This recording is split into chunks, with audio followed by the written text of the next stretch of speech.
कल्याण डोंबिवलीत 15-16 जण निवडून आले, ठाण्यात 4-5 जण निवडून आले. कसे काय निवडून येऊ शकतात? जर आत्ता उमेदवार पाठी घेण्यासाठी 5-5, 7-7 करोड रुपये देत असतील तर उद्या एकेका जागेसाठी किती पैसे खर्च करणार आहे? निवडणूक यंत्रणेवर आम्हाला विश्वास नाही, ती संपूर्णपणे विकली गेलेली. मी आमच्या एका उमेदवाराला अनेक फोन आले, काल रात्रभर त्याला फोन येत होते, 5 कोटी रुपये देतो, हे देतो, ते देतो. ठाण्यामध्ये अनेक ठिकाणी या लोकांनी पैशाचा पाऊस पाडला, महापूर आणला. जर संविधान टिकवायचं असेल तर निवडणूक आयोगाने या सर्व जागेवर फेर निवडणूक घेतली पाहिजे. शिवसेना असेल, भारतीय जनता पक्ष असेल, यांनी एक असं वातावरण तयार केलं की त्यांच्या जेवढ्या जागा आहेत ते त्यांनी बिनविरोध निवडून आणण्यासाठी उमेदवारांना विकत घेण्याचा प्रयत्न हा सुरू केला. आज दिवसभरात कल्याण डोंबिवलीमध्ये जवळजवळ 15 ते 16 अर्ज लोकांनी उमेदवारी पाठी घेतली. ठाण्यामध्ये उमेदवारी पाठी घेतली, पुण्यामध्ये उमेदवारी पाठी घेतली, नाशिकमध्ये अनेक उमेदवार पाठी घेण्यात आले. असं काय घडलं की ज्याच्यामुळे उमेदवारांनी उमेदवाऱ्या पाठी घ्यायला सुरू केल्या, अपक्षांनी उमेदवाऱ्या पाठी घ्यायला लागल्या.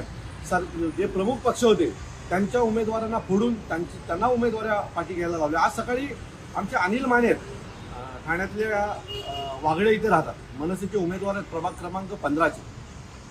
त्याच्या घरी सकाळी पोलीसवाले गेले 8 वाजता आणि अनिल माने कुठे आहेत असा प्रश्न त्या लोकांनी केला. मला असं वाटतं की पोलीसवाले सकाळ सकाळी त्यांच्या घरी कशासाठी गेले आणि पोलिसांचा वापर केला. 2 दिवस काल परवामध्ये छाननी होती.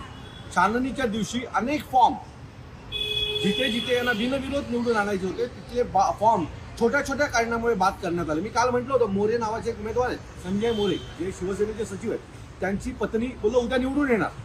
कारण काल त्यांनी मनसेचा फॉर्म बाद केला आणि एक अपक्ष होता, त्याला आज मॅनेज केलं आणि आज त्या नगरसेविका झाल्या. मला असं वाटतं जर असंच निवडणूक लढायची असेल तर पुढची निवडणूक ही अतिशय भयानक आहे. मी आमच्या एका उमेदवाराला अनेक फोन आले, काल रात्रभर त्याला फोन येत होते, 5 कोटी रुपये देतो, हे देतो, ते देतो. उद्या त्याचे सगळे प्रूफ घेऊन मी उद्या एक पत्रकार परिषद घेणार आहे आणि त्याच्यामध्ये मी ते सगळं मांडणार आहे की कशा प्रकारे करोडोच्या ऑफर्स या आमच्या उमेदवारांना देण्यात आला आणि उमेदवारांना विकत घेण्याचा प्रयत्न केला. खरं तर बाबासाहेबांनी संविधानात आपण लोकशाहीमध्ये जगतो असे अधिकार आम्हाला दिले, पण मला वाटत नाही आता लोकशाही राहिली.